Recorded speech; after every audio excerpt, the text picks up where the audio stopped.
ধূমপান এবং মদ্যপান স্বাস্থ্যের পক্ষে ক্ষতিকারক। এতে ক্যান্সার হয়।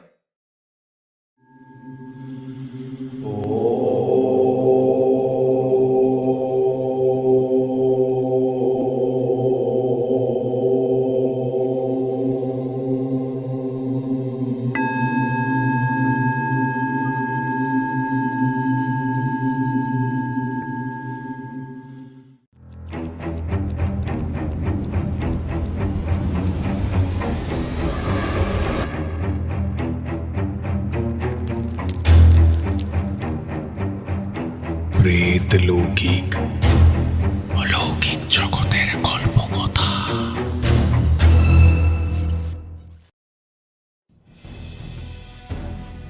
নমস্কার, আমি সৌরভ। আজ স্বাধীনতা দিবসের এই পূর্ণ তিথিতে প্রেতলৌকিক চ্যানেলের একটি বিশেষ গল্পের আসরে উপস্থিত সমস্ত শ্রোতাদের জানাই স্বাগতম।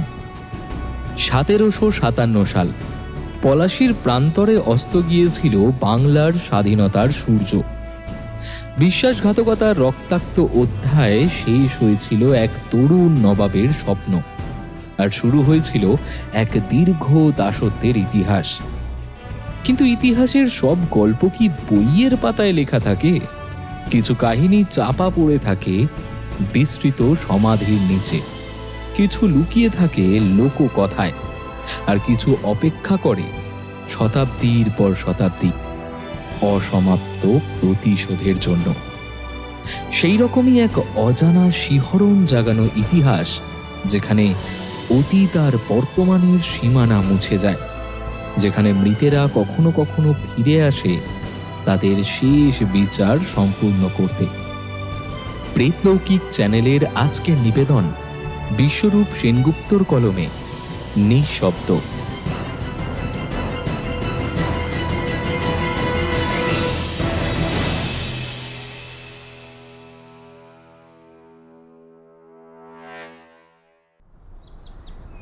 ম্যাডাম, এটি মীর জাফরের সমাধি। মীর জাফরের পুরো নাম ছিল মীর মোহাম্মদ জাফর খান। আনমনে একটি তথাকথিত বৃহদাকার সমাধির সামনে দাঁড়িয়ে কথাগুলো বলছিল রাকিবুল। বেশ কিছুদিন ধরে মুর্শিদাবাদের ইতিহাস নিয়ে পড়াশোনা করছিলাম। সেই সূত্রেই একদিন কলকাতার একটা সেমিনারে আশিস বাবুর সঙ্গে দেখা। এক্সকিউজ মি ম্যাডাম, আপনি আশা দেবী না? হ্যাঁ, মানে আপনাকে তো ঠিক চিনলেন না, তাই তো? হ্যাঁ, তা না চেনারই কথা। আমি খুব একটা সেমিনারে আসি না যে। অধমের নাম Ashis Bhowmik, archaeological survey of ইন্ডিয়ার কলকাতা সার্কেলের হেড অফ দ্য ডিপার্টমেন্ট। ও হো, আই এম এক্সট্রিমলি সরি। না না, সরি বলার কিছু নেই। আপনার লেকচার শুনছিলাম, বেঙ্গল ভলেন্টিয়ার আর চট্টগ্রাম নিয়ে আপনার গবেষণা কিন্তু দুর্দান্ত। Hats off. লজ্জা দেবেন না স্যার, আমি নিতান্তই একজন প্রফেসর মাত্র। তো এইবার আপনার গবেষণার বিষয়টা শুনলুম সিরাজের মুর্শিদাবাদ। হ্যাঁ, এই তো কাল কলকাতা মিউজিয়াম ঘুরে এলাম। কিউরেটারের দয়ায় কটে নবাবী আমলের পুঁথি আর স্বর্ণমুদ্রাও নেড়েচেড়ে দেখা হলো। তারই মুখ থেকে শুনলাম নবাব সিরাজ নাকি নিজের ব্যক্তিগত সংগ্রহে এমন কিছু স্বর্ণমুদ্রা রেখেছিলেন যেগুলোতে নবাবী এমব্লেমের সঙ্গে নবাবের নিজের নাম লেখা ছিল। Yes, it's true. তবে মুর্শিদাবাদ জায়গাটা সচক্ষে না দেখলে কিন্তু আপনার গবেষণা অসম্পূর্ণই থেকে যাবে প্রফেসর। নবাব সিরাজের অজানা কাহিনী তো আছেই, তাছাড়া আছে মির্জাফর, আলীবর্দী খাঁ, আর বাংলার ইতিহাসে সবচেয়ে কলঙ্কিত একটি নাম মীর মিরান। হ্যাঁ, এই তো এই মাসেই বেরোচ্ছি মুর্শিদাবাদ। বেশ কটা দিন সেখানে থাকবো, পড়াশোনা করব, তারপর ফিরবো। তো বেশ, তো আমার পরিচিত একজন বৃদ্ধ ওখানে আছেন। প্রাচীন মুর্শিদাবাদ সম্বন্ধে তার জ্ঞান অগাধ। স্থানীয়রা অবশ্য ওকে পাগলা বাবা বলে ডাকেন, তা বলে ওকে পাগল ভাববেন না যেন। শোনা যায় বৃদ্ধের বংশের কোনো এক ব্যক্তি নাকি সিরাজের সাথে পলাশীর যুদ্ধে যোগদান করেছিলেন। আপনি পারলে ওনার সঙ্গে একবার দেখা করে নেবেন। আই হোপ আপনার গবেষণায় অনেকটাই হেল্প হবে এতে। বেশ ইন্টারেস্টিং তো, আমি অবশ্যই ওনার সঙ্গে দেখা করব। আজ আসি, অনেক ধন্যবাদ এতটা সাহায্যের জন্য। No problem. যাই হোক, বাই প্রফেসর।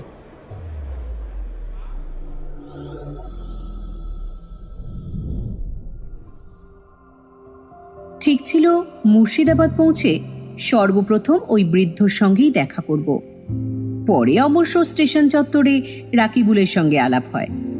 আমার টাঙাওয়ালা আমাকে জানিয়েছিল রাকিবুল নাকি মুর্শিদাবাদের শ্রেষ্ঠ গাইড। অতঃপর ঠিক করি এর সাথেই প্রথম 2 দিন ঘুরব, তারপরে ওই বৃদ্ধের সঙ্গে দেখা করা যাবে খন।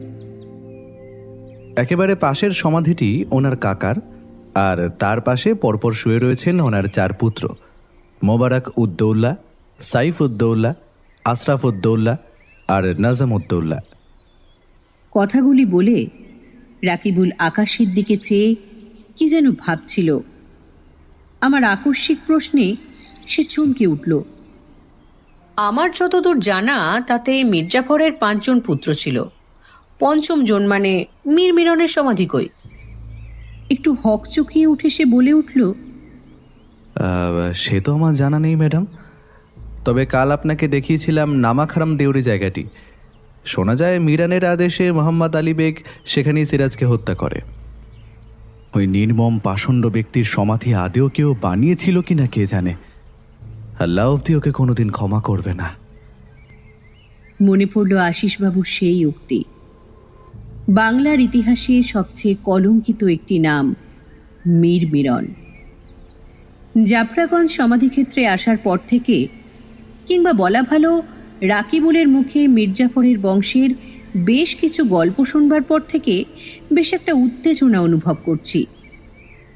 বিশেষ করে এই মিরন নামক চরিত্রটি আমাকে ভাবনার দারুণ একটা রসদ যোগাচ্ছে। সত্যি এর মতো খল চরিত্র তো মনে হয় না এই ভূভারতে আছে। আচ্ছা রাকিবুল, এই মিরনের ব্যাপারে আমায় কি আরও কোনো তথ্য দিতে পারো তুমি? চটজলদি সে বলে উঠল, কি হবে ম্যাডাম এইসব পাপীদের ব্যাপারে এত জেনে? এর চেয়ে বরং চলুন আপনাকে জগৎ শেঠের বাড়িটা বরং দেখিয়ে আনি, তারপর কাল ভোরে না হয় নসিপুর রাজবাড়িটাও ঘুরিয়ে আনবো। দারুণ দারুণ সব কারুকার্য আছে ম্যাডাম, দেখলে আপনার পছন্দ হবেই।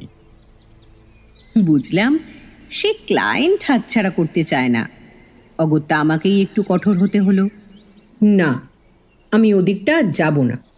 তুমি যদি মিরনের ব্যাপারে আরও কিছু জানো তো বলো, না হলে আজকের মতো থাক। এই কথায় কাজ হলো। ছেলেটি বেশ খানিকক্ষণ কি যেন ভাবল, তারপর নিচু গলায় বলল, আছে একজন, থাকেন ওই রেজিনগরের ফরিদতলায়, বছর 70-এর এক বৃদ্ধ। আমরা ওকে পাগলা বাবা বলে খেপাই। আসল নামটা জানা নেই, তবে বুড়োর কিন্তু জ্ঞান অনেক। আমি মনে মনে একটু হাসলুম। তাহলে আশিসবাবুর পরিচিতির নাম ডাক আছে এখানে। মুখে বললাম, বাহ, বেশ বেশ। তুমি কি আমায় ওনার বাড়ি কাল সকালে পৌঁছে দিয়ে আসতে পারবে? একটু একটু আহত সুরে রাকিবুল বলে উঠল, আচ্ছা ম্যাডাম, এটা আমার তরফ থেকে আপনার জন্য একটা ছোট্ট উপহারই না হয়। মুর্শিদাবাদে যতদিন থাকবেন এটা কাছে রাখবেন সব সময়। আমরা স্থানীয়রা এটাকে সৌভাগ্যের প্রতীক হিসেবে মানি। যাই হোক, কাল সকাল 8টা নাগাদ আপনি তৈরি থাকবেন, ঠিক আছে? আমি টাঙা নিয়ে চলে আসব। মুর্শিদাবাদ নামাঙ্কিত একটা ছোট হাজারদুয়ারির শোপিস হাতে নিয়ে তাকে অসংখ্য ধন্যবাদ জ্ঞাপন করে সেদিনের মতো বিদায় নিলাম।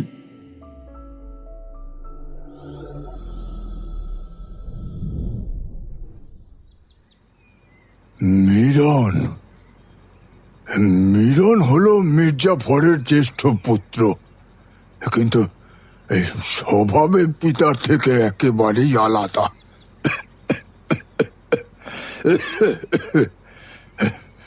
মিরন ছিল যেমনই হিংস্র তেমনই কুটিল আর উগ্র। ওই রকম নৃশংস চরিত্র এই সমস্ত ভারতের ইতিহাস ঘাঁটলেও খুঁজে পাবে না তোমরা। হ্যাঁ, পাগলা বাবার কুঠিতে একটা ছোট মোড়ার উপর বসেছিলাম আমি। বৃদ্ধ বসেছে মাটিতেই। ঘরের কোণে একটা উনানে কি যেন রান্না চড়িয়েছে সে। সেখান থেকে অল্প অল্প ধোঁয়া উঠছিল। আচ্ছা, আশিসবাবু বলছিলেন মুর্শিদাবাদের ইতিহাস নিয়ে আপনার অনেক কিছু জানা আছে, তাই আপনার কাছে ছুটে আসা। এই কথায় বৃদ্ধ মনে হয় বেশ খুশি হলো। মাথা নাড়তে নাড়তে সে বলে উঠল, আচ্ছা আচ্ছা, আশিস বলেছে আমার কথা। হ্যাঁ, বেশ বেশ। তবে ওই গাইড রূপী ছোকরাগুলো কিচ্ছু জানে না। এখানে ওখানে পর্যটকদের সব মিথ্যে গল্প গুজব শুনিয়ে বোকা বানায় খালি। তবে তোমাকেও শুনিয়েছে নাকি? হ্যাঁ, তা শুনিয়েছে বেশ কিছু, তবে মিরনের ব্যাপারে বেশি কিছু বলতে পারেনি। এমনকি ওর সমাধি কোথায় আছে সেটাও তার জানা নেই। বৃদ্ধ হাসল একটু। আচ্ছা, এই তোমার পরিচয়টা, মানে কিছু মনে করো না। আসলে আমার মতো পাগলের কাছে কেউ তো সচরাচর একটা ছুটে আসে না, তাই আর কি। মাফ করবেন, আপনাকে আমার পরিচয়টা দেওয়া হয়নি। আমি আশা ঘোষ দস্তিদার, পেশায় ইতিহাসের অধ্যাপিকা। মুর্শিদাবাদে এসেছি আমার গবেষণার কিছু তথ্য সংগ্রহ করতে। বৃদ্ধ বেশ কিছুক্ষণ কিছু একটা ভাবল, তারপর বলে উঠল, দেখো, এই মিলনের সমাধি আমাদের বাংলায় নেই। সেটা আছে এই বিহারের একটা প্রত্যন্ত গ্রাম, এই রাজমহলে। তবে সে জায়গা এখান থেকে বেশ দূর। আচ্ছা, আপনি গেছেন সেখানে? হ্যাঁ, তা গেছি বটে। আসলে ওখানে আমার এক আত্মীয়র বাড়ি আছে, তাই সেখান থেকেই একবার ঘুরে এসেছি ওই সমাধি। বেশ বেশ, সেখানে কি যাওয়া সম্ভব? আমার মুখের কথা কেড়ে নিয়ে বৃদ্ধ বলে উঠল, দেখো, তুমি যদি একান্তই সেখানে যেতে চাও তবে এই স্থলপথ ধরাটাই সবচেয়ে বুদ্ধিমানের কাজ হবে। কিন্তু আমার নিজের কোনো মোটর গাড়ি নেই, আর অন্য গাড়ি ভাড়া করে গেলে খরচাটাও অনেক বেশি হয়ে যাবে।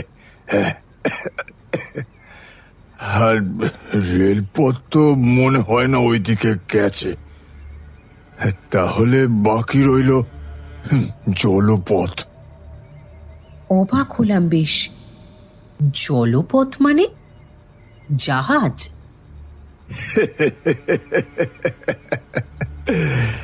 আরে না না,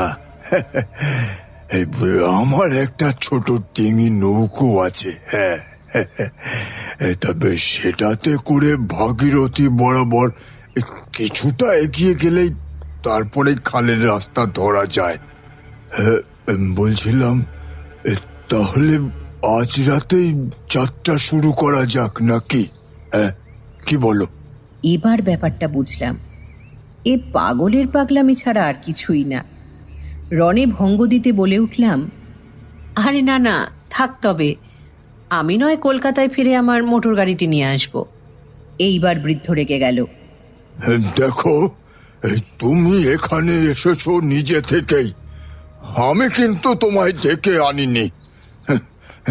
এই এতক্ষণ ধরে আমার মূল্যবান সময় নষ্টের তো কোনো কারণ দেখছি না আমি। হ্যাঁ, আরে ইচ্ছেই যদি না থাকে তবে এত দূর ছুটে আসার মানেটা কি? আমি ইতস্তত করে বললাম, না মানে। বৃদ্ধ এবার নিচু গলায় বলল, দেখো, ইতিহাসের অনেক সত্যি এই বইয়ের পাতায় লেখা থাকে না। কিছু সত্যি লুকিয়ে থাকে মানুষের মুখে মুখে, আবার কিছু লুকিয়ে থাকে সেই মাটির নিচে। তুমি যদি সত্যি ইতিহাসকে জানতে চাও তাহলে সেই জায়গাটা একবার নিজের চোখে দেখা দরকার। হয়তো তোমার গবেষণার সবচেয়ে গুরুত্বপূর্ণ অধ্যায়টা সেখানেই অপেক্ষা করছে। যাই হোক, রাত 11টায় রওনা দেবক্ষণ। সময় মতো আমি নিজেই তোমাকে ডেকে নেব। ভয় পেও না, আমার নাতনি মণিমালাও আমাদের সঙ্গেই যাবে। হ্যাঁ। বৃদ্ধের চোখে তখন এমন একটা অদ্ভুত দৃঢ়তা ছিল যা অস্বীকার করার সাহস আমার হলো না। আমি শুধু নিঃশব্দে মাথা নাড়লাম। তখনও বুঝতে পারিনি সেই সম্মতিসূচক ইঙ্গিতই আমাকে ইতিহাসের সবচেয়ে অন্ধকার, সবচেয়ে ভয়াবহ এক অধ্যায়ের দিকে ঠেলে দিচ্ছে।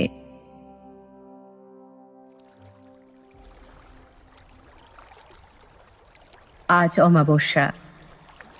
সমগ্র পরিবেশে বিরাজ করছে একটা অলৌকিক নিস্তব্ধতা। সেই নিস্তব্ধতা ভঙ্গ করে মাঝে মাঝে ডেকে উঠছিল রাত চড়া কোনো একলা পাখি। ঝিঝির ডাক অব্দি শোনা যাচ্ছিল না। নৌকার ছইয়ের ভিতর বসে আকাশ পাতাল ভাবছিলাম আমি।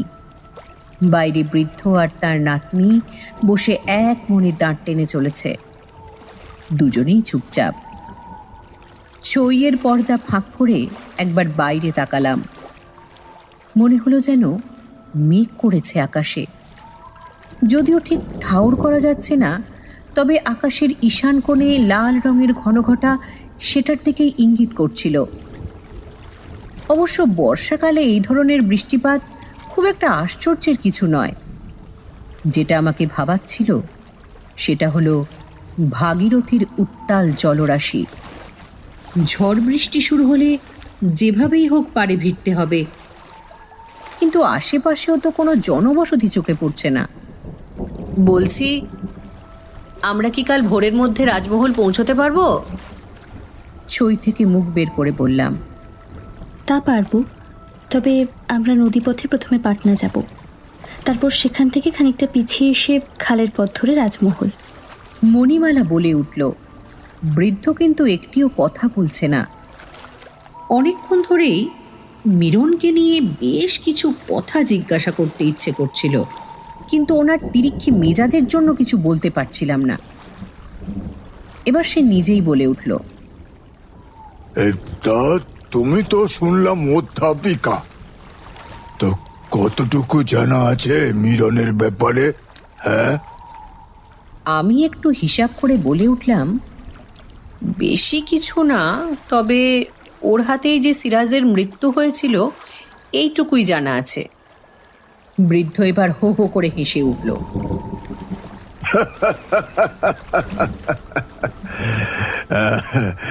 তবে তো কিছুই জানা নেই। হ্যাঁ, মিরনের কাহিনী এত সংক্ষিপ্ত নয়। ওর সমাধি যখন দেখতে যাচ্ছ, তো ওর ব্যাপারে বিস্তারিত ভাবে জানা তো তোমার কর্তব্য, মা। হ্যাঁ। বৃদ্ধ বলতে থাকলো। ইতিহাসের অধ্যায় মিরন একটি কলঙ্কের নাম।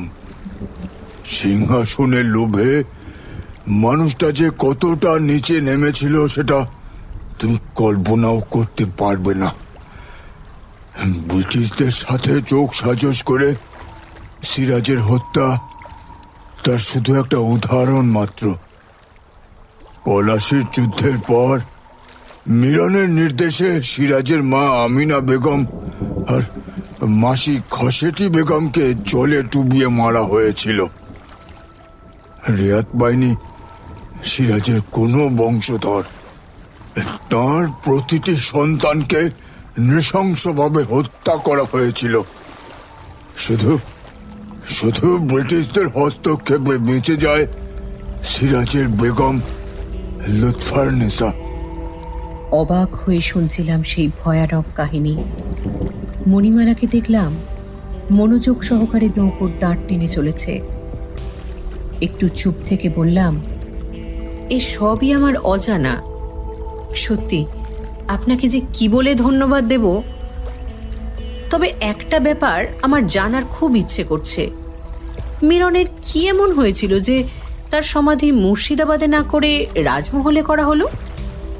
বৃদ্ধ কিছু বলল না, চুপচাপ আকাশের পানে চেয়ে কি যেন ভাবছিল। তাকে চুপ থাকতে দেখে মণিমালা বলে উঠল, মিরনের মৃত্যুটা যে ভীষণ রহস্যজনক। শোনা যায় পাটনার কাছে তার সেনাবাহিনী কতগুলো অস্থায়ী ছাউনি বানায়। কারণ আর কিছুই নয়, অযোধ্যার নবাবের সঙ্গে ব্রিটিশদের যুদ্ধে গোড়াপল্টনদের পক্ষ নেওয়া। এদিকে মিরনের সিংহাসনের লোভের কথা আর তার ক্রূরতার কথা কারোরই অজানা ছিল না। তাই ব্রিটিশরাও ওকে ভয় করতে শুরু করেছিল। গুরু গুরু শব্দে আকাশের দিকে চাইলাম। বেশ মেঘ করে এসেছে, বৃষ্টি আসতে আর বেশি দেরি নেই। মণিমালার কোনো দিকে হুঁশ ছিল না, সে তার কাহিনী বলেই চলছিল।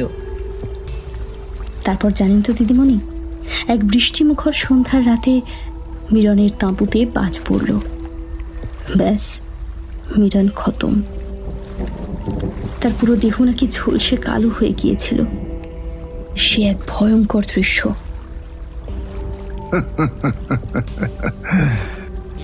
অদ্ভুত হাসি হেসে উঠল বৃদ্ধ। ভয়ানক হবে না? ভয়ানক তো হবেই। কত মানুষের অভিশাপ লেগেছিল যে। লোকে বলে গোড়ারাই গোপনে ওকে বন্দুক দিয়ে হত্যা করে, তারপর তাঁবুতে আগুন ধরিয়ে বাজ পড়বার কুচব রটিয়ে দেয়, যাতে যাতে নেতার মৃত্যুতে সেনাবাহিনীর মনোবল না ভাঙে। তাই সেই মৃতদেহকেই হাতির উপর দড়ি দিয়ে বেঁধে যুদ্ধে পাঠানো হয়। তুমি তুমি ভাবতে পারছো ব্যাপারখানা? একটা বাঁশি মরা চলেছে যুদ্ধ করতে। হ্যাঁ, যাই হোক, এইসব ব্যাপার তো আর চাপা থাকে না বেশি দিন। তা কদিন পরে মৃতদেহ থেকে দুর্গন্ধ বেরোতে শুরু করে। তারপর খানিকটা বাধ্য হয়েই পল্টনগুলো মিরনের মরাকে মুর্শিদাবাদের উদ্দেশ্যে এই কলার ভেলায় ভাসিয়ে দেয়। আকাশ কাঁপিয়ে বাজ পড়ল কোথাও সামনেই। একটা খারাপ বাতাস ভেসে আসছিল বেশ কিছুক্ষণ ধরে। তার তীব্রতা আরো কিছুটা বাড়ল যেন। নদী এখন দারুণ উত্তাল। এদিকে বৃদ্ধর কোনো ভয় ডর নেই। সে দৃঢ় হাতে নৌকোর হাল ধরে রেখেছে। তার সঙ্গ দিচ্ছে মণিমালা। ভয় পেলে নাকি দিদিমণি? আরে না না, কোনো ভয় নেই, কোনো ভয় নেই। এই আমরা তো আছি। আমরা থাকতে আপনার কোনো ক্ষতি হতে দেব না, কোনো ক্ষতি হতে দেব না।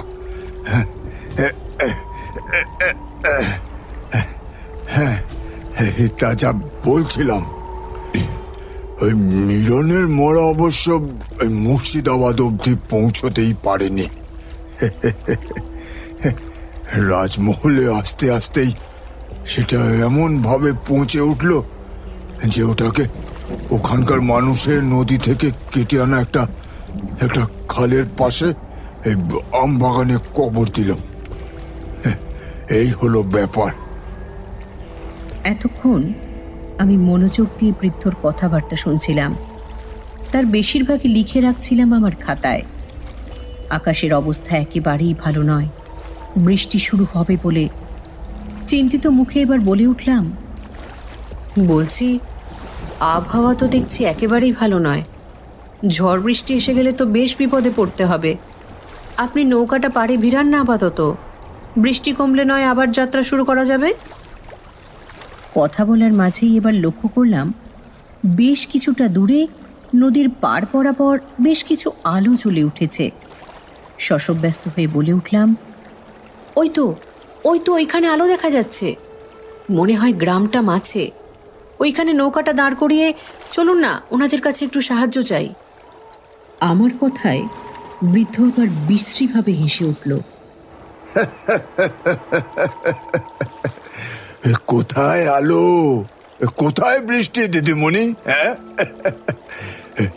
তুমি মনে হয় ভুল দেখছো। এই জেগে জেগে স্বপ্ন দেখা শহুরে মানুষদের অভ্যাস নাকি রে মণি? হ্যাঁ, সত্যি তো। আকাশের দিকে চাইতেই আমি চমকে উঠলাম। কোথাও কোনো ঝড় বৃষ্টির চিহ্ন মাত্র নেই তখন। অমাবস্যার আকাশে ঝকঝক করে চলছে সপ্তর্ষিমণ্ডল, আর আলো যত দূর দৃষ্টি যায় শুধুই চাপ চাপ অন্ধকার। নদীর জলটাও যেন আশেপাশের সাথে পাল্লা দিয়ে ততটাই কালো আর রহস্যময়। আমি কি তবে ভুল দেখলাম? আমার মনের কথা পড়ে নিয়ে মণিমালা বলে উঠল, ভুল নয় গো দিদিমণি, দাদু মজা করছে। এসব জায়গা মোটেও ভালো নয় গো। আমরা পাটনায় এসে পড়েছি। এই জায়গাতেই মিরনের সেনা ছাউনি ফেলেছিল। লোকে বলে। ওর কথা শেষ হলো না। আমি স্পষ্ট দেখতে পেলাম আমাদের নৌকো থেকে অনতি দূরেই নদীর কালো জল ঘুলিয়ে কিছু একটা মাথা উঁচিয়ে আমাদের দেখল, আবার তৎক্ষণাৎ সেই পঙ্কিল জল আলোড়িত করে ডুব মারল। মণিমালার কথায় আমার চমক ভাঙল। কি দেখছো গো দিদিমণি? শোনো না আমার গল্পটা তারপর। এইখানে নাকি মাঝে মাঝে রহস্যময় আলো দেখা যায়। আকাশ কালো করে বাজ পড়ে, বৃষ্টি হয়, কিন্তু এসব কিছুই সত্যি না গো দিদিমণি। সবই মায়া, বুঝলে তো। রাতে এখান দিয়ে যেই যায় তারাই এসব দেখে। দাদু তো সব জানে। বলো না গো দাদু। বৃদ্ধ দেখলাম মিটিমিটি হাসছে। আমার বেশ ভয় করছিল এবার। এই ধরনের ভৌতিক অভিজ্ঞতা তো আমার প্রথম নয়। প্রতিবারেই আমি এমন কিছুর সম্মুখীন হয়েছি যা একটা সাধারণ সহজ সরল মানুষের হৃদকম্প ধরাতে বাধ্য করে। তবে ভগবানের দয়ায় প্রতিবারেই নিজেকে বাঁচিয়ে ফিরে আসতে পেরেছি। বৃদ্ধ এবার একটা বিড়ি ধরালো, তারপর আকাশের দিকে চেয়ে বলে উঠল,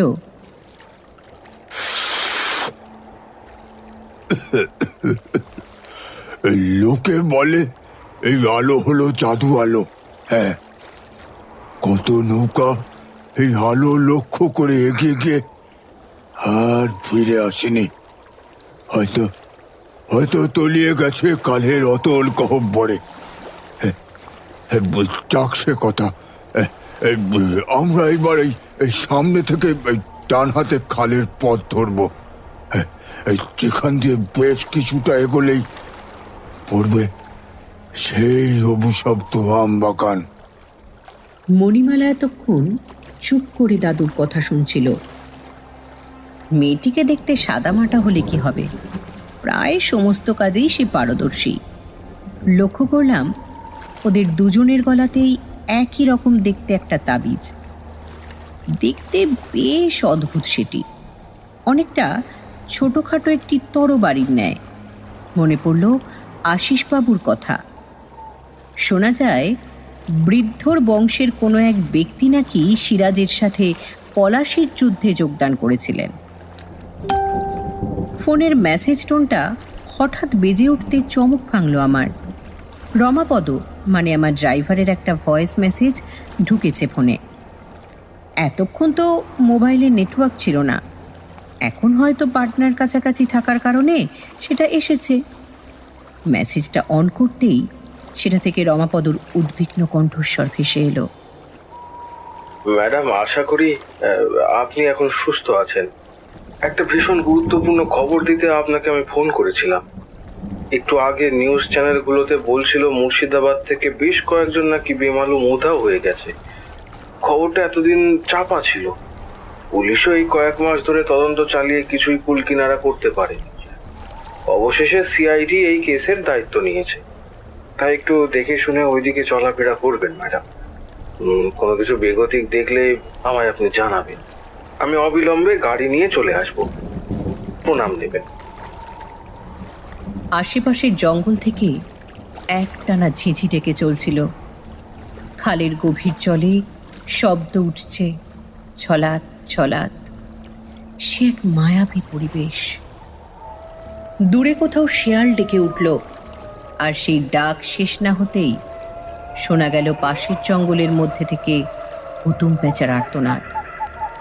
সেই ডাক যেন পার্থিব নয়, কোনো কিছু অশুভের আগমন যেন তারা সকলেই আন্দাজ করতে পারছে।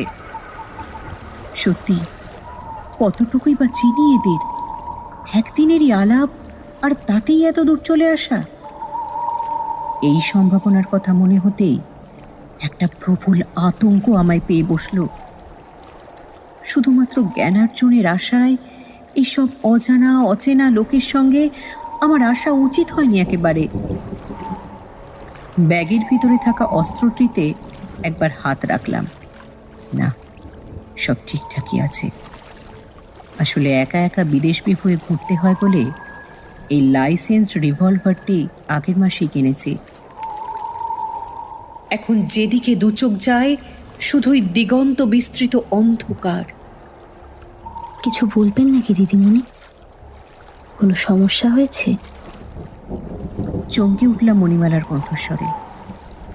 আমার দিকে না চেয়েই সে কথাটা বলেছে, কিন্তু সেই আওয়াজ আমার মনে যেন একটা চরম অস্বস্তির সৃষ্টি করলো। কোথাও যেন কিছু একটা ঠিক নেই। কই না, না তো। দিদিমণি, এই আমরা প্রায় চলে এসেছি ওই ওই রাজমহলের আম বাগানের কাছে। ওই ওই ওই দেখো, ওই দূরে, হ্যাঁ দেখতে পাচ্ছ? হ্যাঁ, বৃদ্ধের অঙ্গুলি নির্দেশে সেদিকে তাকাতেই আমার চোখে পড়ল বাঁ হাতে অনতি দূরেই দেখা যাচ্ছে একটা আম বাগান।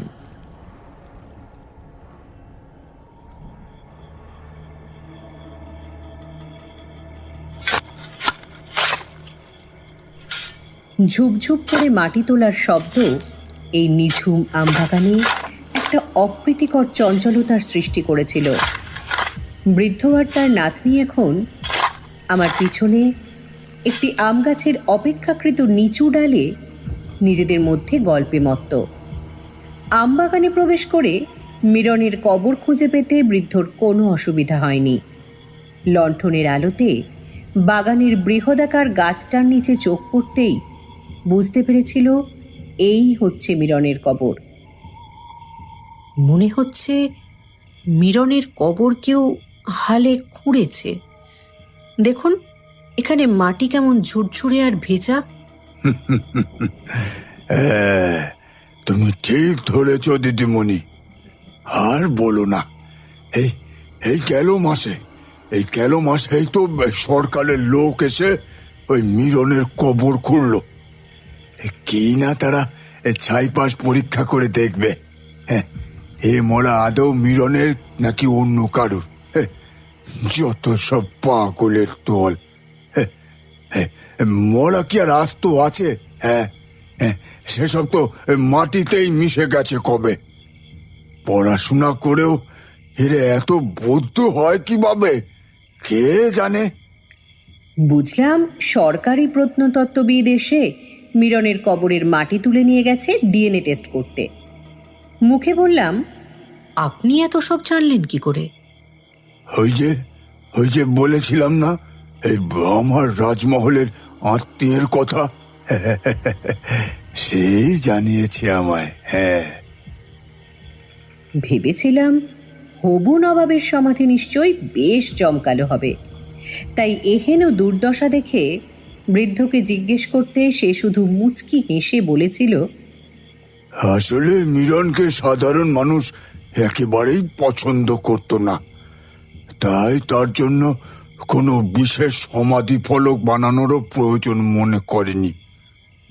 মোবাইল ক্যামেরায় কয়েকটি ফটো তুলে নিয়ে ফিরবার উপক্রম করতেই বৃদ্ধ রেড়ে করে উঠল, আরে এই এত দূর এত কষ্ট করে এই উত্তাল নদী পেরিয়ে এলে দিদিমণি, এই শুধুমাত্র কবরের ছবি তুলতে নাকি? হ্যাঁ, তোর বলি একটু খোঁড়াখুঁড়ি করে দেখবনি যে আদৌ কিছু আছে কিনা এই মাটির তলে। হ্যাঁ, চমকে উঠেছিলাম আমি। বলে কি এরা? অবাক চোখে চেয়ে বললাম, মানে?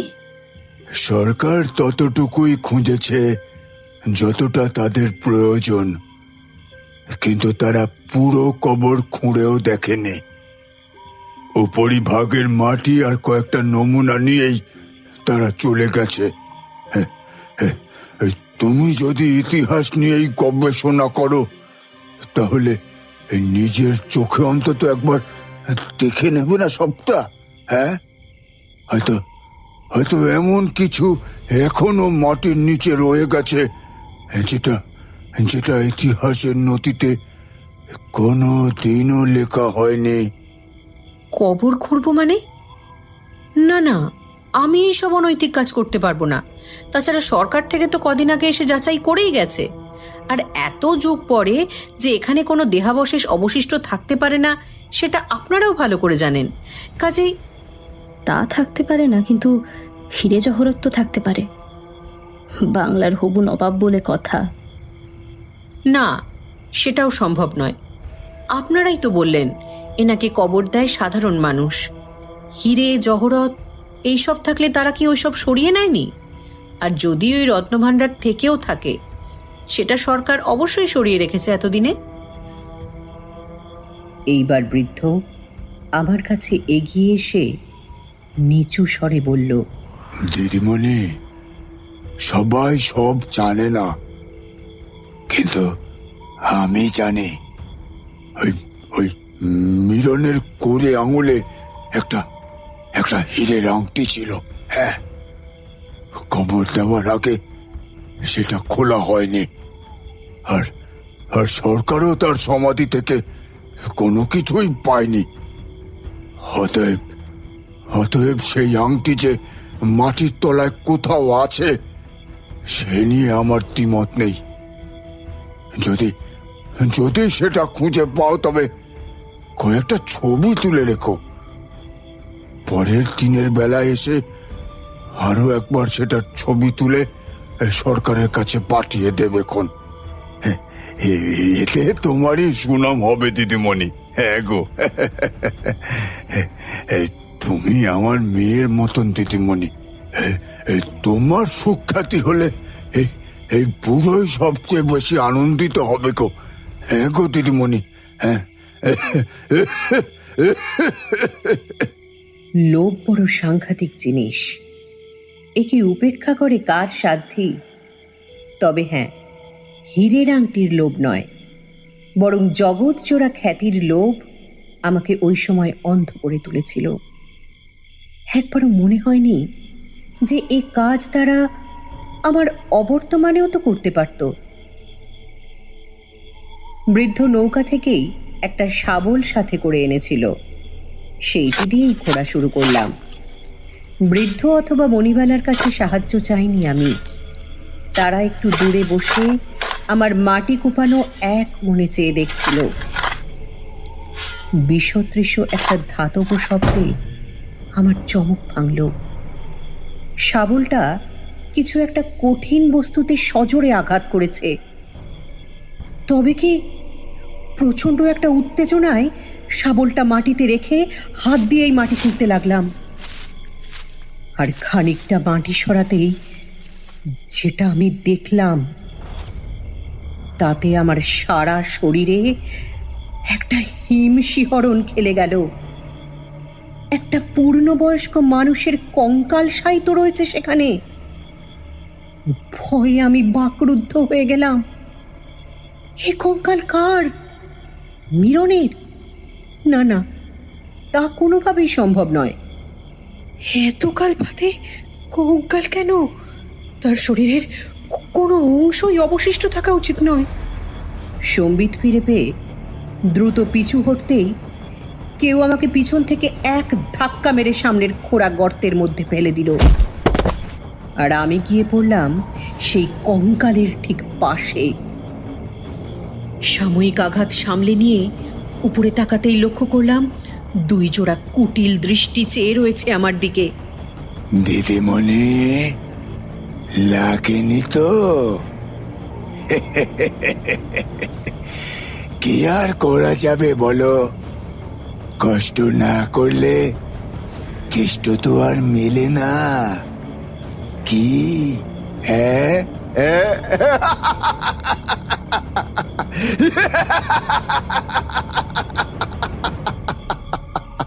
উচ্চস্বরে হেসে উঠল বৃদ্ধ। কি চান আপনারা? আমি কি ক্ষতি করেছি আপনাদের? না গো দিদিমণি, তুমি তো কিচ্ছু করনি, করবো তো আমরা তোমার সাথে।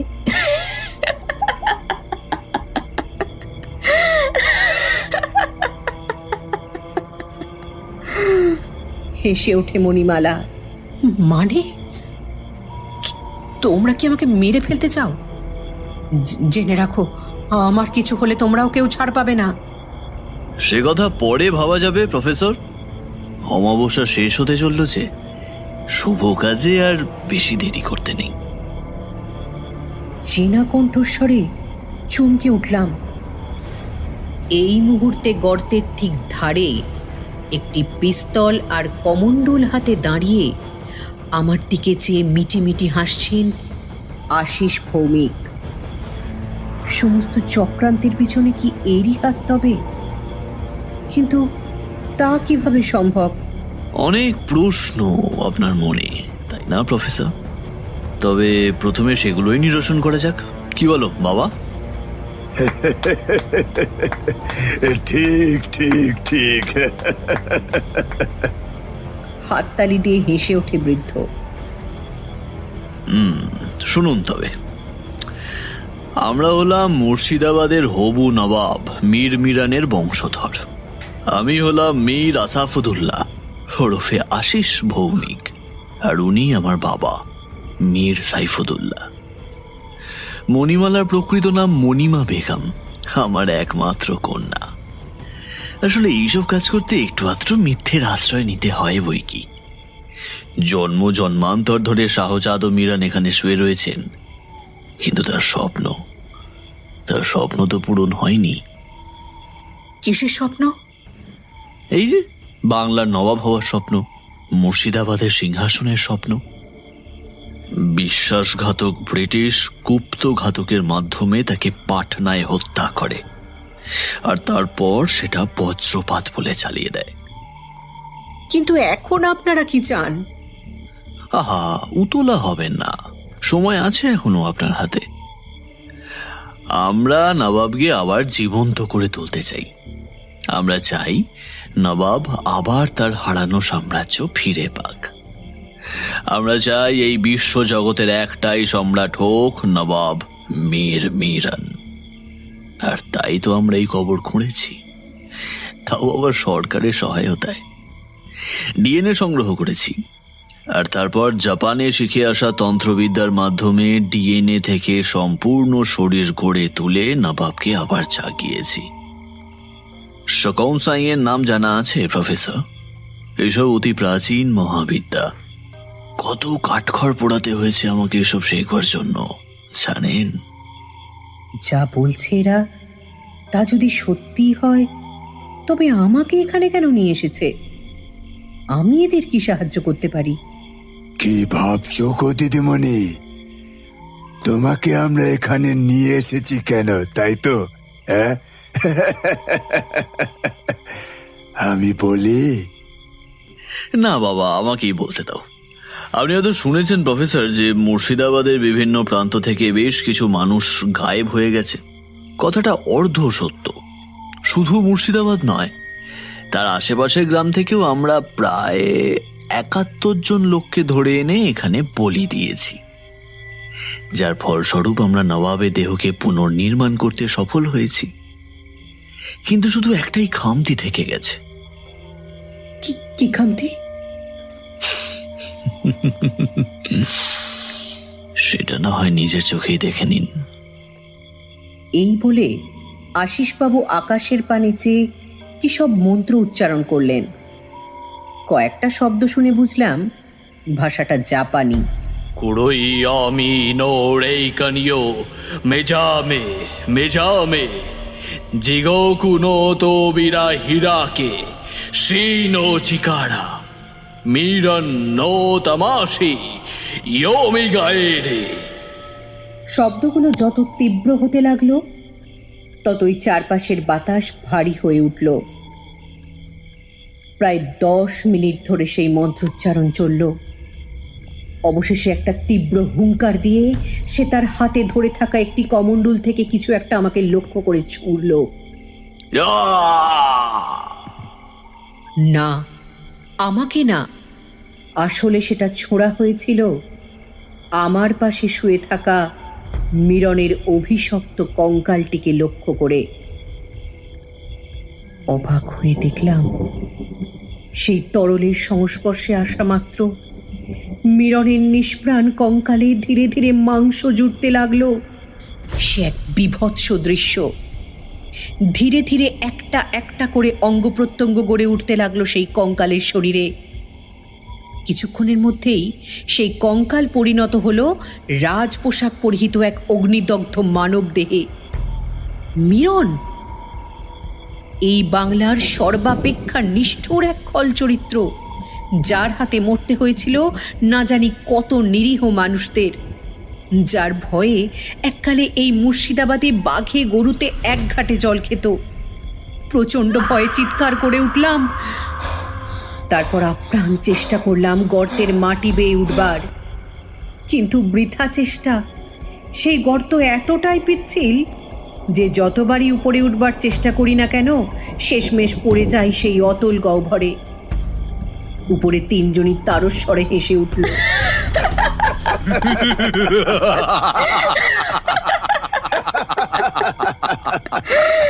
আমি বন্দি, কলে পড়া ইঁদুরের মতো অবস্থা এখন আমার। দিদিমণি গো, দেখবে না খামতিটা ঠিক কি? হ্যাঁ, ওই দেখো, ওই দেখো, দেখো দেখো না, নবাবের মুখের দিকে চেয়ে দেখো। হ্যাঁ, দেখো দেখো দেখো না, দেখো চেয়ে। না চাইতেও চোখ চলে গেছিল সেই বিভৎস মৃতদেহের দিকে। হ্যাঁ, কিছু তো একটা সমস্যা আছে মৃতদেহের মুখাবয়বে। একটু ভালো করে দেখতেই চোখে পড়ল সেটা। মুখ মুখ নেই সেই দেহে, তার জায়গায় একটা অন্ধকার গহ্বর। আঁতকে উঠলাম। এ দৃশ্য ভয়ানক, দেখা যায় না বেশিক্ষণ। বুঝলেন ম্যাডাম, খামতিটা ঠিক কি? আশা করি বুঝেছেন। ৭১টা মানব দেহের শক্তি সংগ্রহ করে পুরো শরীর তৈরি করা গেলেও নবাবের মুখগহ্বর আর কণ্ঠনালী তৈরি করা সম্ভব হয়নি। কারণ তন্ত্রমতে এটি তৈরি করতে প্রয়োজন হয় একজন অতি শিক্ষিত মানুষের জীবন শক্তি, যা দুর্ভাগ্যবশত এই গ্রাম অথবা মুর্শিদাবাদের কোনো গ্রাম থেকে পাওয়া যায়নি। দিদিমণি, তুমি জিজ্ঞেস করবে নি এই কণ্ঠনালী পুনর্নির্মাণ কেন এত দরকারি? হ্যাঁ বাবা, আমার মনে হয় উনি পুরোটাই আন্দাজ করতে পেরেছেন। তাই তো প্রফেসর, মানতেই হবে, you are the luckiest one. না, পারিনি।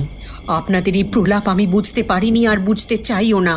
তবে এটা শুনে রাখুন, এই জগতে অশুভ শক্তি কোনো দিন জয়লাভ করেনি আর করবেও না। আপনাদের এই জঘন্য কার্যকলাপের জন্য শাস্তি পেতে হবেই। উড়ি বাবা, ভয় পেয়ে গেলাম আমরা। যাক সে কথা। তাহলে শুনুন, কেন এই কণ্ঠনালী আর মুখগহ্বর নির্মাণ সবচেয়ে বেশি প্রয়োজনীয় একবার ভেবে দেখুন তো। এত বড় বাংলা, এত বড় ভারতবর্ষ, এত বড় দুনিয়া, তা কি একা জয় করা সম্ভব? না, সম্ভব নয়। তার জন্য চাই এক সুবিশাল সেনাবাহিনী, যা নবাবের আছে, ধরি মানে ছিল। কিন্তু তারা তো আর বেঁচে নেই। তাদেরকে তো জাগাতে হবে নাকি জাহান্নুম থেকে, তাই না? নবাবের সৈন্য বলে কথা। নবাব ছাড়া কারো কথা শুনবে নিজে। আর তার জন্য তো নবাবকে কথা বলতে সক্ষম করতে হবে গো। হ্যাঁ, এইবার ব্যাপারটা বুঝলাম। এরা নবাবের সেনাবাহিনীকেও জাগাতে চায় নবাবের কণ্ঠস্বরের মাধ্যমে। কিন্তু এই মৃতদেহে যে প্রাণ নেই, কে জাগাবে সেনাবাহিনীকে? মনে হয় এরা আমার মনের কথা পড়তে পারে। আমাকে অবাক করে আশিসবাবু বলে উঠল, আরে এত অধৈর্য হলে কি করে হবে? নবাব উঠবেন ঠিক, ওনাকে ডাকতে হবে তো। তাছাড়া আপনার জীবনী শক্তি তো আমরা নেব না, নেবেন নবাব। তিনি না জাগলে এই কার্য সম্পূর্ণ হবে কি করে? প্রমাদ গুনলাম আমি। কোনোভাবে আমাকে এই চক্রবহ থেকে বেরোতে হবে, নতুবা এই যাত্রায় মৃত্যু অবশ্যম্ভাবী। ততক্ষণে আবার কিছু দুর্বোধ্য মন্ত্রোচ্চারণ শুরু করে দিয়েছেন আশিসবাবু। ইয়ামি নৌকামি মেজামি কুরই চি নগারে শিনো রেইকন ইয়োমিগায়রে আকুমু নো মনিয়ো হিরাকে মিরন মিরন ইয়োমিগায়রে। ধীরে ধীরে আকাশে জড়ো হতে লাগলো বর্ষার কালো মেঘ, ঝড়ের পূর্ব লক্ষণ। হঠাৎ বাগানের কোনো এক আম গাছে প্রচণ্ড শব্দে বাজ পড়ল। সেই ভয়ঙ্কর শব্দে কেঁপে উঠল সম্পূর্ণ চরাচর। বুঝলাম আশিসবাবুর মন্ত্রোচ্চারণও ততক্ষণে থেমে গেছে। যে লণ্ঠনটা এতক্ষণ সমাধির উপরে জ্বালিয়ে রাখা হয়েছিল সেটাও একবার দপদপ করে নিভে গেল। ওদের তিনজনের আর কোনো চিহ্নই চোখে পড়ছিল না। চারিদিকে এখন শুধু এক অপার্থিব নিস্তব্ধতা। খুব কাছ থেকে একটা অপরিচিত শব্দে আমার চমক ভাঙল। কিছু একটা নড়ছে, চড়ছে আমার খুব কাছেই, খুব কাছেই। প্রচণ্ড চিৎকার করে আমি হাত পা ছুঁড়ে উপরে উঠবার প্রাণপণ চেষ্টা করতে লাগলাম। ভগবানের আশীর্বাদে একটা গাছের শিকড় হাতে চলে এসেছিল। সেটা ধরে কোনো ক্রমে গর্তের উপরে উঠতেই নিচ থেকে সেই খসখস শব্দটা আবার ভেসে আসতে লাগলো। ভীষণ আতঙ্কে আমি ছুটতে শুরু করলাম সেই অভিশপ্ত আমবাগানের মধ্য দিয়ে। কখনো বা হুমড়ি খেয়ে পড়ে যাচ্ছি পাথরে মাটিতে, কেটে ছড়ে যাচ্ছে হাত পা। তবুও থামলে চলবে না, কারণ পিছনে যে ধাওয়া করে আসছে সেই নৃশংস বিভীষিকা আমাকে কোনোভাবেই জীবিত রাখতে চায় না। বুঝতে পারছি না এই আমবাগান কেন শেষ হচ্ছে না। মনে হচ্ছে যুগ যুগান্তর ধরে ছুটে চলেছি আমি এই আমবাগান ধরে। তবে কি আমি পথ হারালাম? এই দিগন্ত বিস্তৃত বাগানে পথ হারানো অবশ্য অস্বাভাবিক কিছু নয়। সহসা একটি পাথরে হোঁচট খেয়ে উল্টে পড়ে গেলাম আমি। কোনোভাবে উঠবার চেষ্টা করতেই কিছু একটা বস্তু আমার পায়ে জড়িয়ে ধরল এবং মুহূর্তের মধ্যেই আমাকে শূন্যে ঝুলিয়ে একটা আম গাছের ডালের সঙ্গে উল্টো করে বেঁধে দিল। আমি সাহায্যের জন্য চিৎকার করতে থাকলাম, কিন্তু এই অসীম শূন্যতার মাঝে আমাকে বাঁচাবার জন্য কেউ ছিল না তখন। আমি তখনই দেখতে পেলাম সেই ভয়ঙ্কর মূর্তিটিকে, একটি অগ্নিদগ্ধ প্রাচীন মৃতদেহ, যার পরনে নোংরা ধুলামাখা রাজকীয় পোশাক। খুব ধীর পদে সেই বিভীষিকা আমার খুব কাছে এগিয়ে এলো। ক্রূর দুই চোখে সেই মূর্তির ঝলসে উঠেছে চরম জিঘাংসা। তার সাথে পাল্লা দিয়ে ভেসে আসছে সেই খসখস শব্দটা। আর মাত্র কয়েক হাতের তফাৎ। সহসা খুব কাছ থেকেই শুনতে পেলাম কান ফাটানো বন্দুকের শব্দ। ধোঁয়াটে ভাবটা কেটে যেতেই লক্ষ্য করলাম সেই ভয়ানক মূর্তি আর সেখানে নেই।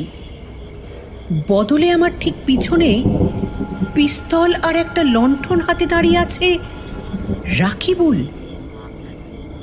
রাকিবুল, রাকিবুল, আমার বাঁধন খুলে দাও শিগগির, আমাদের পালাতে হবে এখনই। মিরনের নৃশংস আত্মা এখন মুক্ত, শিগগির খুলে দাও দড়িটা। নিশ্চুপ রাকিবুল এগিয়ে এসে আমায় বাঁধন মুক্ত করল। তারপর বিনা ভূমিকায় বলে উঠল, তাড়াতাড়ি চলে আসুন আমার সাথে। আমবাগানটা থেকে বেরোলেই আপনি বিপদ মুক্ত। মিরনের শক্তি এখনও সীমিত। আমবাগানের বাইরে ও আপাতত যেতে পারবে না। তুমি এখানে আর এত সব জানলেই বা কিভাবে? এখন এসব বিস্তারিত বলতে পারবো না ম্যাডাম, আপনি আসুন আমার সাথে, আমার হাতে বেশি সময় নেই। খসখস শব্দটা আবার ভেসে আসছিল খুব কাছ থেকেই। সেদিকে একবার তীক্ষ্ণ দৃষ্টিতে তাকিয়ে রাকিবুল পিস্তলটা আবার উঁচিয়ে ধরল। অবাক হলাম খুব। এই একই পিস্তল আমি আশিসবাবুর হাতেও দেখেছি। মডেলটা মৌসার C96। একবার দেখলে যে কেউ চিনতে পারবে। তবে কি আশিসবাবু পিস্তল ফেলে পালিয়েছিলেন? বেশি কিছু ভাববার সময় ছিল না আমার, কারণ ততক্ষণে আকাশ ঘিরে আবার দুর্যোগের মেঘ জমতে শুরু করেছে, আর আমরাও ছুটতে শুরু করেছি আমবাগানের একটি নির্দিষ্ট পথ ধরে। রাকিবুল, ওরা কোথায়? আশিসবাবু আর বাকি দুজন? রাকিবুল কোনো উত্তর দিল না। নিঃশব্দে সে আমার ঠিক সামনে দৌড়ে চলেছে। বেশ কিছুটা পথ পেরিয়ে আমি হাঁপিয়ে উঠলাম। আর কত দূর? আর কত দূর? দৌড়তে দৌড়তে সে জবাব দিল, এই তো এসে গেছি, চলে আসুন। কিন্তু রাকিবুলের কথাটা শেষ হতেই আচমকা চারদিক নিস্তব্ধ হয়ে গেল। ঝিঝির ডাক থেমে গেল। তার হাতে ধরা লণ্ঠনের শিখাটা অকারণেই দপদপ করে কেঁপে উঠল। চারপাশের বাতাস মুহূর্তের মধ্যে বরফের মতো ঠান্ডা হয়ে গেল। ঠিক তখনই আকাশ চিরে ভীষণ বিদ্যুৎ চমকালো, আর সাথে সাথেই দেখলাম কয়েক হাত দূরে পথের মাঝখানে মুহূর্তের জন্য ফুটে উঠল এক বিশাল ছায়া মূর্তির অবয়ব। আমি থমকে দাঁড়ালাম। রাকিবুল? এবার বজ্রপাতটা যেন খুব কাছাকাছি কোথাও হলো, আর বিদ্যুতের ঝলক আর লণ্ঠনের কাঁপতে থাকা আলোয় সেই ছায়ামূর্তি ভীষণ স্পষ্ট হয়ে উঠল। হাতে প্রকাণ্ড এক শুকনো আম গাছের ডাল নিয়ে সেই বিভীষিকা দাঁড়িয়ে রয়েছে, অচল, অটল, নিঃশব্দ। অগ্নিদগ্ধ সেই প্রাচীন দেহ থেকে ধোঁয়ার মতো কালো কুণ্ডলি বেরিয়ে এসে চারদিকে ছড়িয়ে পড়ছে। মিরন, শতাব্দী পেরিয়েও যার চোখের আগুন এখনো নিভে যায়নি। আজও মুর্শিদাবাদের সিংহাসনের ক্ষুধা তাকে কুঁড়ে কুঁড়ে খায়। তাই সে আবার ফিরে আসতে চায় এই ইহলোকে, ফিরে পেতে চায় তার বাংলা, ফিরে পেতে চায় তার সেনাবাহিনী। আর এখন তার সমস্ত চাওয়া পাওয়ার পথে বাঁধা একমাত্র আমি। রাকিবুল? রাকিবুলের সাড়া পেলাম। আপনি ওই আম গাছটার পিছনে এই লণ্ঠনটি নিয়ে অপেক্ষা করুন। কিছু দূরে একটি ছায়া ঘন গাছের পানে চেয়ে রাকিবুল গম্ভীর গলায় বলে উঠল, আর তুমি? আমি? হেসে ওঠে রাকিবুল। শতাব্দী প্রাচীন এই শত্রুতা, তিলে তিলে সঞ্চিত ক্ষোভ, অপমান আর প্রতিশোধের আগুন আজ অবশেষে বিস্ফোরিত হতে চলেছে ম্যাডাম। যুগের পর যুগ ধরে অপেক্ষায় থাকা এই সংঘর্ষ আজ তার পরিণতির দ্বার প্রান্তে। ভালো আর মন্দের চিরন্তন লড়াইয়ে আজ নির্ধারিত হবে কার আদর্শ টিকে থাকবে আর কার অস্তিত্ব ইতিহাসের অন্ধকারে হারিয়ে যাবে। আজ শুধু যুদ্ধ নয়, আজ বিচার, আজ প্রতিশোধ, আজ নিয়তির রায়। অবাক হয়ে চেয়ে রইলাম রাকিবুলের দিকে। তার এই অর্থহীন বক্তব্যের কোনো যুক্তি অথবা কারণ আমি খুঁজে পেলাম না। তবে তার কথা অনুযায়ী আশ্রয় নিলাম নিকটবর্তী আম গাছটার আড়ালে।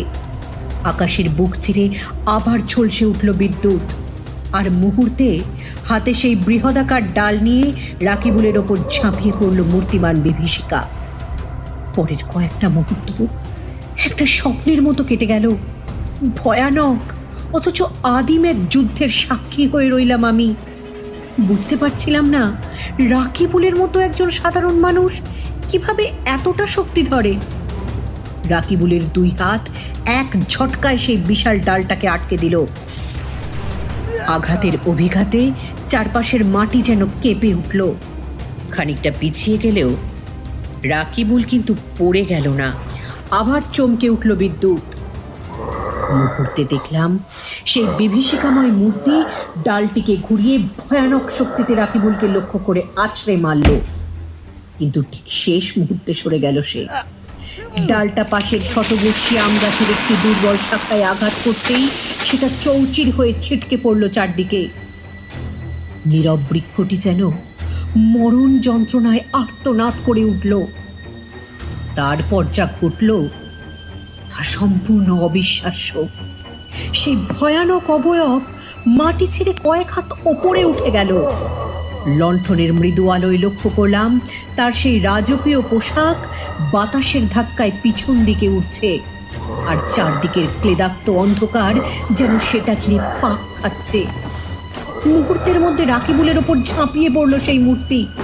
তারপর একে অপরকে জড়িয়ে ধরে আছড়ে পড়ল কাদার মধ্যে। ভিজে মাটির ছিটকে এসে আমার মুখে লাগলো। তারপরে শুনলাম এক ভয়ানক হিসেসে গর্জন। না, ওটা কোনো মানুষের গলা নয়, কোনো পশুরও নয়।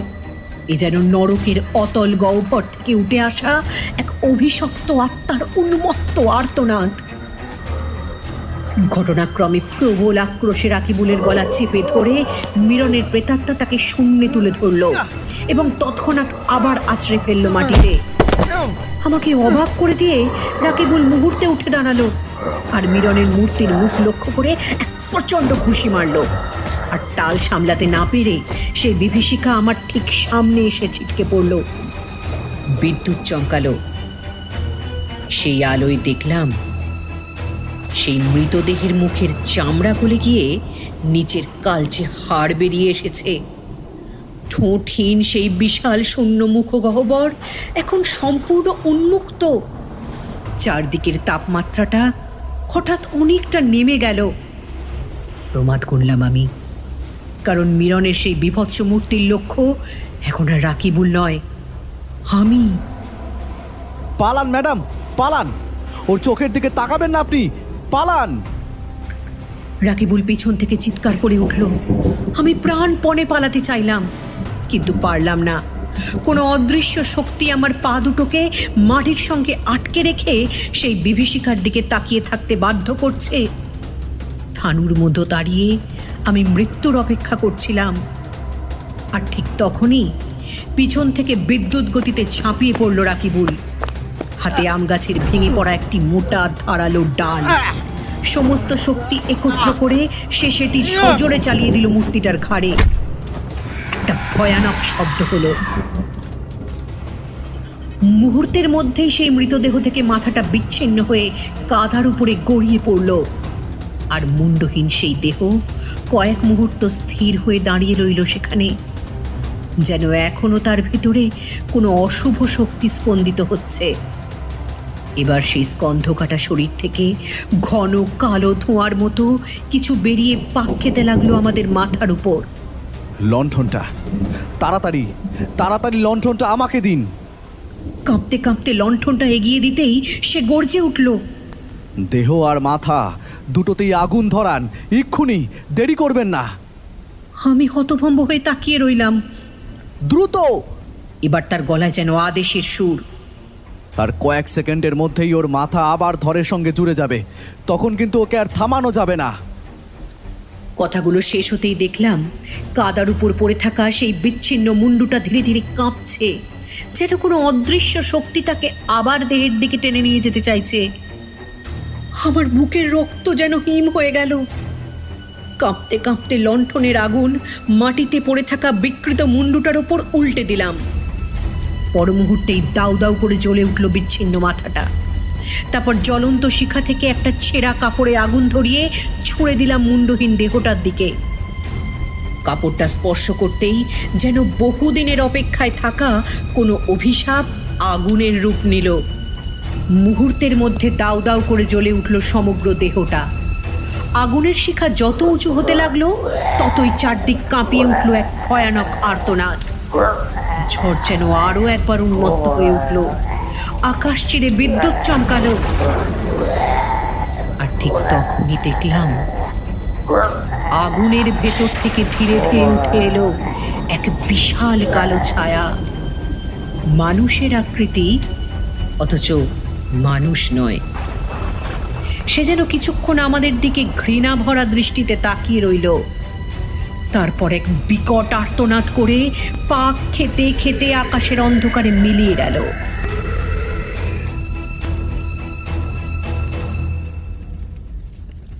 এখন সবকিছু শান্ত, শুধু জ্বলতে থাকা আগুনের লেলিহান শিখা আর পোড়া মাটির গন্ধ জানান দিচ্ছিল যে শতাব্দী প্রাচীন সেই রক্তঋণের লড়াইয়ের আজ সমাপ্তি ঘটেছে। ততক্ষণে ভোরের প্রথম সূর্য হাসি মুখে পূব আকাশে আত্মপ্রকাশ করেছে। রাতের বিভীষিকাকে মুছে চারিপাশ ধীরে ধীরে ভরে উঠছে সোনালি আলোয়। পাখিদের কোলাহলে মুখরিত হয়ে উঠেছে নিস্তব্ধ প্রান্তর, যেন প্রকৃতি নিজেই ঘোষণা করছে এক দীর্ঘ দুঃস্বপ্নের অবসান। আমি তখনও সেই পূর্বোক্ত আম গাছটির তলায় স্থাণুর ন্যায় দাঁড়িয়ে। রাতের ঘটনাগুলো এখনো দুঃস্বপ্নের মতো ঘুরপাক খাচ্ছে মাথার ভেতর। হঠাৎ কানে এলো কয়েকজন মানুষের চঞ্চল পদশব্দ। সম্ভবত গ্রামের লোকজন প্রয়োজনে এদিকে আসছেন। সম্বিত ফিরে পেয়ে আনন্দে আত্মহারা হয়ে রাকিবুলকে ধন্যবাদ জানাতে ফিরে তাকালাম, কিন্তু সে সেখানে নেই। চারপাশে কোথাও তার চিহ্ন মাত্র নেই। হতবিহ্বল হয়ে চারদিকে তাকাতে তাকাতে বহু দূরে আমবাগানের একেবারে দক্ষিণ প্রান্তে চোখে পড়ল রাকিবুলের এক আবছা অবয়ব। সকালের কুয়াশার আবরণ ভেদ করেও বোঝা যাচ্ছিল তার পরনের পোশাক সাধারণ কোনো মানুষের নয়। সে যেন কোনো রাজপুরুষ, কোনো সেনাপতি কিংবা বিস্তৃত ইতিহাসের এক মহারাজ। আমি এক দৃষ্টে তাকিয়ে রইলাম। মনে হলো সে যেন একবার ঘুরে আমার দিকেই তাকালো। তারপর তার ঠোঁটের কোণে ফুটে উঠল এক প্রশান্তির হাসি, যেন বহু শতাব্দীর এক অসমাপ্ত দায়িত্ব শেষ করে অবশেষে সে শান্তি পেয়েছে। পরের মুহূর্তেই ভোরের সোনালি আলো আর কুয়াশার আবছায়ায় তার অবয়ব ধীরে ধীরে মিলিয়ে গেল। আর আমি নিঃশব্দে দাঁড়িয়ে রইলাম ইতিহাস, কিংবদন্তি আর অলৌকিকতার সীমানায়, মনে এক গুচ্ছ প্রশ্ন নিয়ে। ততক্ষণে পদশব্দ আরো কাছাকাছি এসে পড়েছে আমার।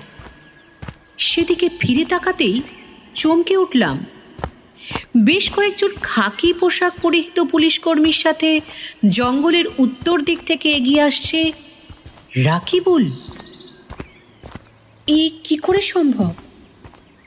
মুখে চওড়া হাসি নিয়ে সে আমার সামনে এসে করমর্দনের জন্য হাত বাড়িয়ে দিল। হ্যালো ম্যাডাম, কেমন সারপ্রাইজ দিলাম বলুন তো? রাকিবুল, তুমি?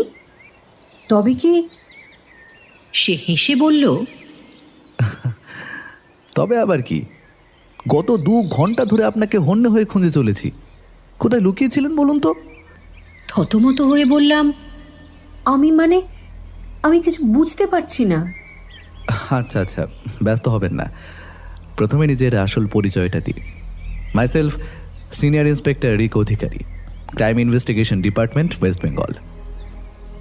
কয়েক মুহূর্ত থেমে আমার মুখের দিকে তাকিয়ে আবার বলল, সত্যি আপনি অদ্ভুত মানুষ। না চেনা না জানা একজন অচেনা বৃদ্ধের সঙ্গে এইভাবে চলে এলেন। যদিও সেটা আমাদের পরিকল্পনারই অংশ ছিল। যাই হোক, আপনি ঠিক আছেন তো? আর হ্যাঁ, আশিসবাবু আর ওর সঙ্গীদের ধরিয়ে দেওয়ার জন্য আপনাকে অসংখ্য ধন্যবাদ। লোকগুলো আমাদের একেবারে নাকানি চোবানি খাইয়ে ছেড়েছিল।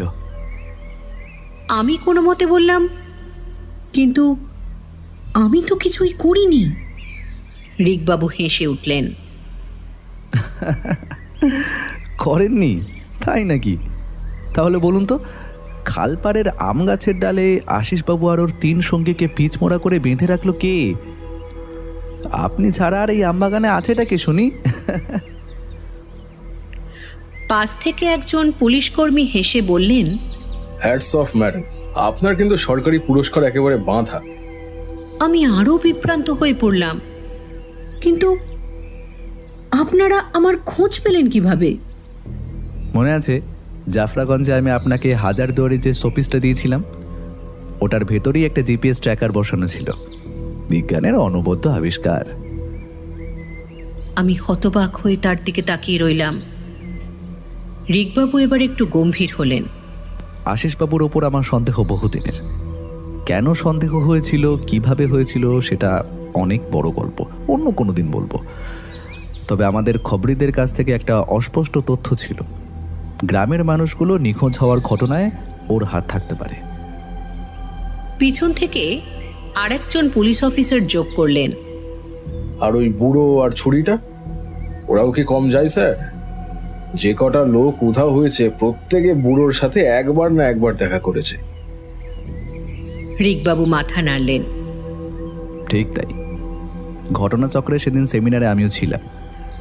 আপনার আর আশিসবাবুর কথোপকথনটা আমি আড়াল থেকে শুনেছিলাম। লোকটা ভীষণ ধূর্ত। ও আর ওর সঙ্গীরা হয়তো একের পর এক মানুষকে ভুলিয়ে এখানে নিয়ে আসতো, তারপর হয়তো তাদের অঙ্গ প্রত্যঙ্গ পাচার করে দিত। একজন পুলিশকর্মী শিউরে উঠে বললেন, ভাবা যায় কি ভয়ঙ্কর। কোনো উত্তর দিলাম না। আমি জানতাম সত্যিটা তার থেকেও অনেক ভয়াবহ। ওই নিরীহ মানুষগুলোর অঙ্গ প্রত্যঙ্গ নয়, ব্যবহার করা হতো তাদের জীবন শক্তি, শতাব্দী প্রাচীন এক অভিশাপ পূরণ করতে, মীর বিরনের মৃতদেহে আবার প্রাণ সঞ্চার করার নারকীয় আচার সম্পন্ন করতে। রিকবাবু আবার হেসে বললেন,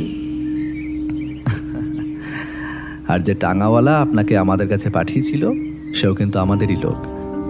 যদিও আমার প্রাথমিক উদ্দেশ্য ছিল আপনাকে মুর্শিদাবাদে সম্পূর্ণ সুরক্ষিত রাখা, তাই তো আপনার গাইডের কাজটা নিলাম। কত পড়াশোনা করতে হয়েছে জানেন ম্যাডামের জন্য? ধন্যই আপনার অধ্যাবসায় স্যার। তারপর যখন দেখলাম আপনি নিজেই মিরন সম্পর্কে জানার জন্য এতটা আগ্রহী, তখনই হঠাৎ একটা পরিকল্পনা মাথায় এলো। ভাবলাম শেষবারের মতো একটা ঝুঁকি নিয়েই দেখা যাক। আপনাকে ইচ্ছে করেই ওই বৃদ্ধের কাছে পাঠালাম, আর আড়াল থেকে আপনার প্রতিটা গতিবিধি ট্র্যাক করতে শুরু করলাম। সত্যি বলতে কি, তখন আর হারানোর বিশেষ কিছু ছিল না। পরিকল্পনাটা ঝুঁকিপূর্ণ ছিল ঠিকই, কিন্তু শেষ পর্যন্ত কাজ তো দিয়েছে। বলুন তো, আইডিয়াটা একেবারে খারাপ ছিল কি?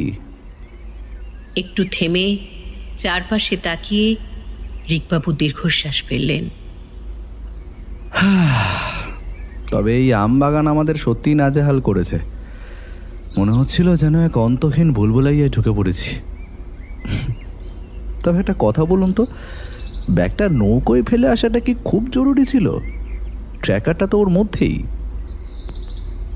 আমি আর নিজেকে সামলাতে পারলাম না। তবে মিরনের মৃতদেহ, কাল রাতের সেই ভয়ানক অভিজ্ঞতা, তুমি তো ছিলে সেখানে রাকিবুল, আমার প্রাণ বাঁচালে। তারপর আমার কথা শেষ হতেই রিকবাবুর মুখের হাসিটা মিলিয়ে গেল। কপালে ভাঁজ ফেলে তিনি কয়েক সেকেন্ড আমার দিকে তাকিয়ে রইলেন। ম্যাডাম, ম্যাডাম আপনি ঠিক আছেন তো? আমি হতভম্ব হয়ে চেয়ে রইলাম। মানে আমি তো বললাম এক্ষুনি গত 2 ঘন্টা ধরে এই টিম নিয়ে আপনাকে খুঁজে বেড়াচ্ছিলাম। এই আমবাগানের ভেতরে আপনার সঙ্গে আমার এটাই প্রথম সাক্ষাৎ। ঠিকই বলেছেন স্যার, আমরা তো সবাই একসঙ্গেই ছিলাম। রিকবাবু আবার আমার দিকে তাকিয়ে শান্ত গলায় বললেন, গতরাতের ধকল, আতঙ্ক, ঘুমের অভাব, এই অবস্থায় অনেক সময় মস্তিষ্ক এমন কিছু দেখায় যেগুলো বাস্তবে ঘটে না। হয়তো আপনি কোনো দুঃস্বপ্ন দেখেছিলেন। আমি বেশ খানিকক্ষণ চুপ করে রইলাম। কিন্তু স্বপ্ন কি কখনো পোড়া মাটির সেই তীব্র গন্ধ রেখে যায়? স্বপ্ন কি কাদায় লেগে থাকা রক্তের দাগ, শরীর জুড়ে আঁচড়ের যন্ত্রণা, কিংবা চোখের সামনে ঘটে যাওয়া প্রতিটি মুহূর্তকে এতটা বাস্তব করে তুলতে পারে? উত্তরটা আজও আমার জানা নেই। হয়তো সত্যিই সবটাই ছিল আমার মনের বিভ্রম, আবার হয়তো এমন কিছু সত্য এই পৃথিবীতে রয়েছে যার ব্যাখ্যা বিজ্ঞানও দিতে পারে না। অবশেষে ধীর গলায় বললাম, কিন্তু ওরা কি এসব স্বীকার করবে? রিকবাবু মৃদু হেসে মাথা নাড়লেন। স্বীকার করবে মানে? ইতিমধ্যেই সব স্বীকার করেছে। দড়ির বাঁধন খুলে 2-4 ঘা দিতেই মুখ খুলেছে সবাই। হঠাৎ তার মুখের হাসিটা মিলিয়ে গেল। তবে সবচেয়ে ভয়ানক ব্যাপারটা কি জানেন ম্যাডাম? এই আমবাগানের বিভিন্ন জায়গায় পুঁতে রাখা হয়েছে গত কয়েক মাসে নিখোঁজ হওয়া সেই হতভাগ্য 71 জন মানুষের মৃতদেহ। খালপাড়ের কাছে মাটি খুঁড়েই আমরা ইতিমধ্যে একটা দেহ উদ্ধার করেছি, যেটা থেকে আবার 2টো হাতি গায়েব। দুপুরের মধ্যে ফরেন্সিক টিম আসবে, তারপর গোটা আমবাগান খুঁড়ে বাকিদেরও উদ্ধার করতে হবে। কথাগুলো শুনে আমার বুকের ভেতরটা মোচড় দিয়ে উঠল। এক পুলিশ কর্মী শিউরে উঠে বললেন, বাবা, কি বিভৎস কাণ্ড! ভাবলেও গাটা একেবারে শিউরে উঠছে। চলুন আপনাকে মুর্শিদাবাদ পৌঁছে দিই। এই চলো সবাই, আর ওই 3 মক্কেলকে ভালো করে খাতির যত্ন করে নিয়ে যেও। দেখো আবার যেন কোনো ত্রুটি না হয়। আমবাগান ছেড়ে বেরিয়ে আসছিলাম আমরা। ঠিক সেই মুহূর্তেই যেন এক অদ্ভুত আকর্ষণে ফিরে তাকালাম সেই আম গাছটার দিকে। যুদ্ধ শেষে যেখানে কিছুক্ষণ আগেও রাকিবুল ক্লান্ত শরীরে বসেছিল, সহসা সূর্যের আলোয় মাটির ওপর একটা ক্ষীণ সোনালি ঝিলিক চোখে পড়ল। কৌতূহলবশত পুলিশদের চোখ এড়িয়ে একটু এগিয়ে গিয়ে নিচু হয়ে সেটি তুলে নিলাম। একটি ছোট্ট সোনালি কয়েন, সে যেমনটি নবাবী আমলে ব্যবহার করা হতো ঠিক সেই রকম। মাটি আর কাদায় মাখামাখি হলেও তার সূক্ষ্ম কারুকার্য এখনো স্পষ্ট। মাঝখানে উৎকীর্ণ এক রাজমুকুট, তার নিচে ফার্সি হরফে খোদাই করা একটি নাম, সিরাজউদ্দৌলা। আমার বুকের ভেতরটা যেন হঠাৎ থমকে গেল। সঙ্গে সঙ্গে মনে পড়ে গেল মিউজিয়াম কিউরেটরের কথাগুলি। নবাব সিরাজউদ্দৌলা নাকি নিজের ব্যক্তিগত সংগ্রহে এমন কিছু স্বর্ণমুদ্রা রেখেছিলেন যেগুলোতে নবাবী এমব্লেমের সঙ্গে নবাবের নিজের নামও লেখা ছিল। তবে কি? সিক্ত নয়নে মুখ তুলে শেষবারের মতো তাকালাম দূরের নিস্তব্ধ আমবাগানের দিকে। মনে হলো ভোরের আলোয় দূরে কোথাও এক মুহূর্তের জন্য ভেসে উঠল এক অশ্বারোহী যোদ্ধার ছায়া। সে আর ফিরে তাকালো না, যেন বহু প্রতীক্ষিত একটি দায়িত্ব সম্পূর্ণ করে অবশেষে ইতিহাসের অতলে মিলিয়ে গেল। হয়তো সবটাই আমার কল্পনা, হয়তো নয়। 1757 সালের 23শে জুন পলাশীর প্রান্তরে যে তরুণ নবাব পরাজিত হয়েছিলেন, তিনি যুদ্ধক্ষেত্রে পরাজিত হয়েছিলেন ঠিকই, কিন্তু তার স্বপ্ন, তার দেশপ্রেম কিংবা তার আত্মসম্মান কখনোই পরাজিত হয়নি।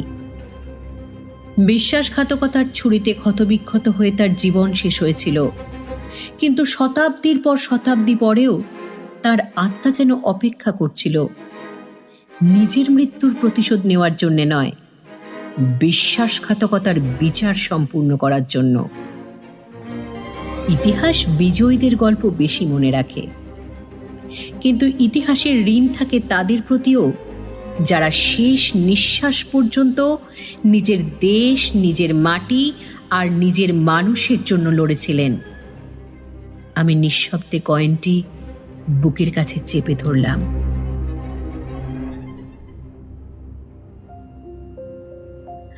আজও সেই স্বর্ণমুদ্রাটি আমার কাছে সযত্নে রয়ে গেছে। যখনই ওটার দিকে তাকাই, মনে হয় দূরে কোথাও আবার যুদ্ধের দামামা বেজে উঠেছে।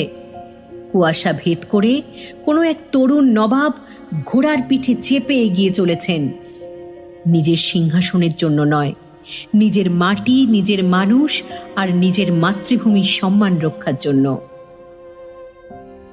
নবাব সিরাজউদ্দৌলা আজ আর আমাদের মধ্যে নেই, কিন্তু যে মানুষটি বাংলা আর নিজের জাতিকে শেষ রক্তবিন্দু পর্যন্ত ভালোবেসেছিলেন, বিশ্বাসঘাতকতার সামনে মাথা নত করেননি, তিনি কখনোই ইতিহাসের পাতা থেকে মুছে যেতে পারেন না। যতদিন এই বাংলা থাকবে, যতদিন এই ভারতবর্ষ তার অতীতকে স্মরণ করবে, ততদিন কোনো না কোনো অচেনা প্রহরে, কোনো না কোনো নিঃশব্দ হৃদয়ে নবাব সিরাজউদ্দৌলা অমর হয়ে রয়ে যাবেন আমাদের স্মৃতিতে।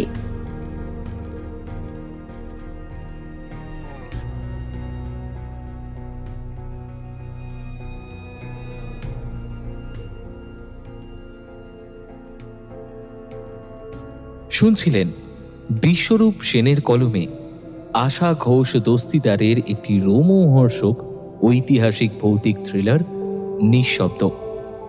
গল্পপাঠ এবং আশা ঘোষ দস্তিদারের চরিত্রে অভিনয় করেছেন সুতৃষ্ণা, আশিস ভৌমিকের চরিত্রে রৌনক, বৃদ্ধর চরিত্রে নিরুপম, রাকিবুল তথা রিক অধিকারীর চরিত্রে শুভ, মণিমালা চরিত্রে বর্ণিশা, রমাপদর চরিত্রে প্রীতম এবং পুলিশ কর্মী চরিত্রে বিশ্বরূপ। আবহ সঙ্গীত এবং পরিচালনায় ছিলেন শুভজিৎ এবং প্রচ্ছদ শিল্পী রৌনক মণ্ডল। গল্পটি যদি আপনাদের ভালো লেগে থাকে তাহলে অবশ্যই আমাদের চ্যানেলটি লাইক, শেয়ার এবং সাবস্ক্রাইব করতে কিন্তু ভুলবেন না। তাহলে আজ এই পর্যন্তই। সবাই ভালো থাকবেন এবং সুস্থ থাকবেন। আবারও দেখা হবে নতুন এক গল্প নিয়ে। জয় হিন্দ, বন্দে মাতরম।